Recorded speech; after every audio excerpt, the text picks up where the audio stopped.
मित्रों, सब कहते हैं कि मरने के बाद कुछ भी साथ नहीं जाता है, सब यहीं का यहीं धरा रह जाता है।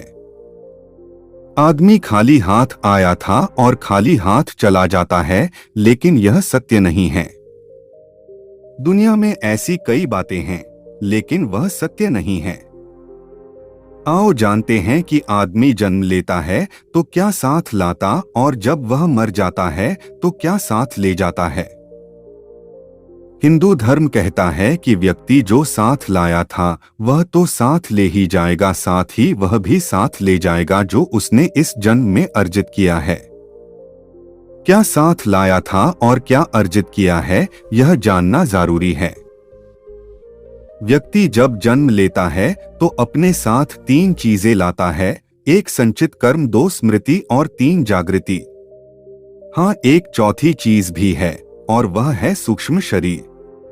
इसके संबंध में हम बाद में कभी बात करेंगे। नंबर 1, क्या है संचित कर्म? हिंदू दर्शन के अनुसार मृत्यु के बाद मात्र यह भौतिक शरीर या देह ही नष्ट होती है, जबकि सूक्ष्म शरीर जन्म जन्मांतरों तक आत्मा के साथ संयुक्त रहता है।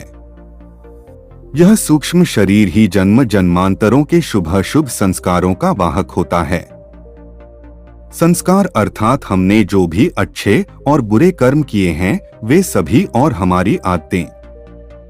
ये संस्कार मनुष्य के पूर्वजन्मों से ही नहीं आते, अपितु माता पिता के संस्कार भी रज और वीर्य के माध्यम से उसमें सूक्ष्म शरीर में प्रविष्ट होते हैं, जिससे मनुष्य का व्यक्तित्व इन दोनों से ही प्रभावित होता है। बालक के गर्भधारण की परिस्थितियां भी इन पर प्रभाव डालती हैं। ये कर्म संस्कार ही प्रत्येक जन्म में संग्रहित एकत्र होते चले जाते हैं, जिससे कर्मों अच्छे बुरे दोनों का एक विशाल भंडार बनता जाता है। इसे संचित कर्म कहते हैं। अब जब व्यक्ति मरता है तो इन्हीं संचित कर्मों में इस जन्म के कर्म भी एकत्रित करके ले जाता है। दरअसल इन संचित कर्मों में से एक छोटा हिस्सा हमें नए जन्म में भोगने के लिए मिल जाता है। इसे प्रारब्ध कहते हैं। ये प्रारब्ध कर्म ही नए होने वाले जन्म की योनि व उसमें मिलने वाले भोग को निर्धारित करते हैं। फिर इस जन्म में किए गए कर्म, जिनको क्रियमाण कहा जाता है, वह भी संचित संस्कारों में जाकर जमा होते रहते हैं। नंबर 2, क्या है स्मृति? 1% भी लोग नहीं होंगे जो अपने पिछले जन्म की स्मृति को खोलकर यह जान लेते होंगे कि मैं पिछले जन्म में क्या था। प्रत्येक व्यक्ति के पास अपने पिछले और इस जन्म की कुछ खास स्मृतियां संग्रहित रहती हैं। यह मेमोरी कभी भी समाप्त नहीं होती हैं। भगवान श्री कृष्ण गीता में अर्जुन से कहते हैं कि हे अर्जुन, तुझे अपने अगले और पिछले जन्मों की याद नहीं है, लेकिन मुझे अपने लाखों जन्मों की स्मृति है। लाखों वर्ष पूर्व भी तू था और मैं भी था। किस जन्म में तू क्या था यह मैं जानता हूँ, और अगले जन्म में तू क्या होगा यह भी मैं जानता हूँ, क्योंकि मैं तेरे संचित कर्मों की गति भी देख रहा हूँ। यह कहना होगा कि जब व्यक्ति जन्म लेता है तो वह अपने पिछले जन्म की स्मृतियां साथ लाता है, लेकिन वह धीरे धीरे उन्हें भूलता जाता है। भूलने का अर्थ यह नहीं कि वे स्मृतियां सदा के लिए मिट गए, वे अभी भी आपकी हार्ड डिस्क में है, लेकिन वह रेन से हट गई है, डी में कहीं सुरक्षित रखी है। इसी तरह जब व्यक्ति मरता है तो वह इस जन्म की भी स्मृतियां बटोरकर साथ ले जाता है। नंबर 3, जागृति क्या है? यह विषय थोड़ा कठिन है। प्रत्येक मनुष्य और प्राणी के भीतर जागृति का स्तर अलग अलग होता है।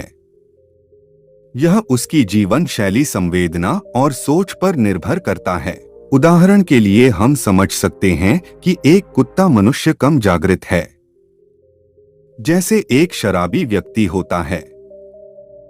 आप में बेहोशी का स्तर ज्यादा है तो आप भावना और विचारों के वश में रहकर ही जीवन यापन करेंगे, अर्थात आपके जीवन में भोग, संभोग और भावना ही महत्वपूर्ण होगी। आप इसे इस तरह समझें कि आप में और पशुओं में क्या खास फर्क है। आप कपड़े पहनते हैं और थोड़ा बहुत सोचते हैं, लेकिन आप में वही सारी प्रवृत्तियां हैं जो कि एक पशु में होती है। जैसे ईर्ष्या, क्रोध, काम, भूख, लालच, मद आदि सभी तरह की प्राथमिक प्रवृत्तियां। प्राणियों को प्राणी इसलिए कहते हैं कि वह प्राण के स्तर पर भी जीते और मर जाते हैं। उनमें मन ज्यादा सक्रिय नहीं रहता है। मनुष्य में मन ज्यादा सक्रिय रहता है, इसलिए वे मन की भावना और विचारों में ही ज्यादा रमते हैं। वे मानसिक हैं।